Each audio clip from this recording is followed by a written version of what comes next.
त्यामुळं इथं सत्ता मिळवणं भाजपासाठी महाकठीण असल्याचं आत्तापासूनच मानलं जाऊ लागलंय.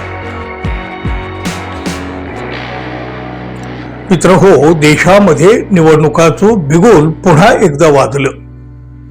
निवडणूक आयोगानं आज 4 राज्य आणि एका केंद्रशासित प्रदेशाच्या विधानसभा निवडणुका जाहीर केल्या.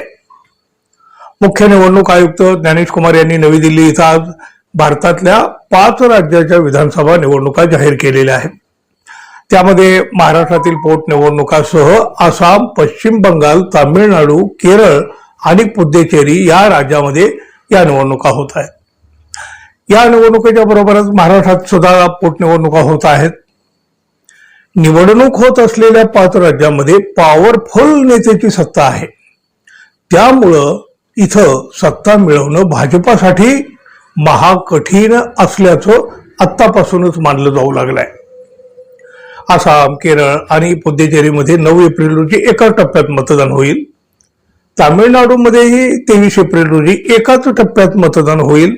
तर पश्चिम बंगालमध्ये 23 आणि 29 एप्रिल रोजी असं 2 टप्प्यामध्ये मतदान घेतलं जाणार आहे. शिवाय 9 एप्रिल आणि 23 एप्रिल रोजी 8 विधानसभा जागावर पोटनिवडणुका होणार आहेत आणि यात महाराष्ट्रातील पोटनिवडणुकाच्या तारखा सुद्धा जाहीर करण्यात आलेल्या आहेत.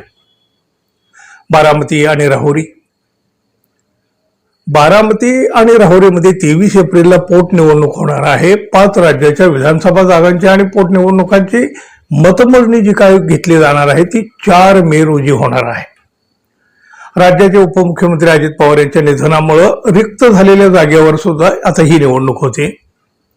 बारामतीमधून अजित पवार यांच्या पत्नी सुनेत्रा पवार या निवडणूक लढवणार हे तर उघड आहे आणि इथली निवडणूक बिनविरोध होईल असं आज तरी मानलं जाते.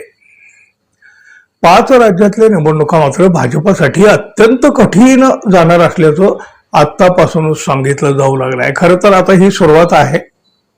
आज निवडणुका जाहीर झालेल्या आहेत. आणखी चित्र स्पष्ट व्हायला वेळ आहे, पण तरीही हे अंदाज सुरू झालेले आहेत. केरळच्या 140 जागांसाठी निवडणूक होत आहे ना. इथं सरकार पिनाराई विजयन यांच्या नेतृत्वाखालच्या डाव्या लोकशाही आघाडीकडे आहे, ज्यामध्ये CPIM हा मुख्य पक्ष आहे.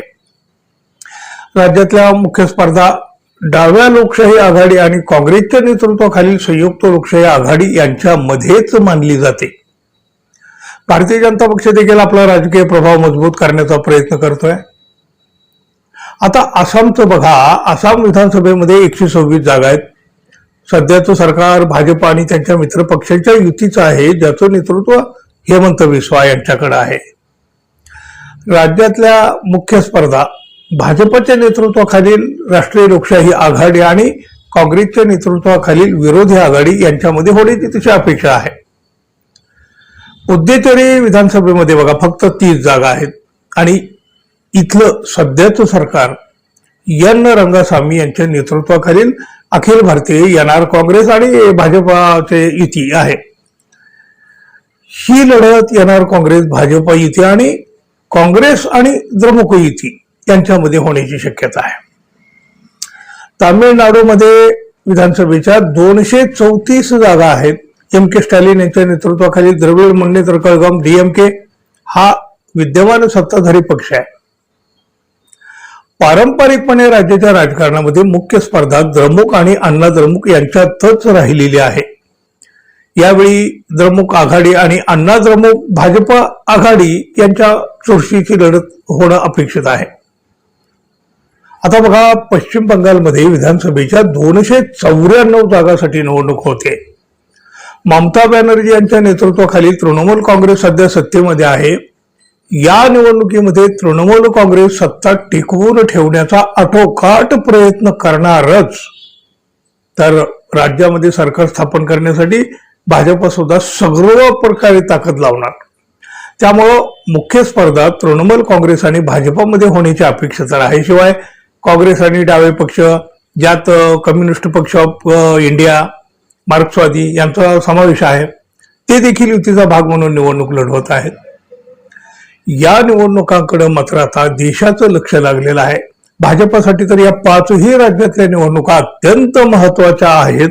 त्यामुळे आता भाजपाची कशी कसोटी इथं लागते या 5 राज्यात पाहूया. मित्रांनो, धन्यवाद. पुन्हा भेटू. नमस्कार.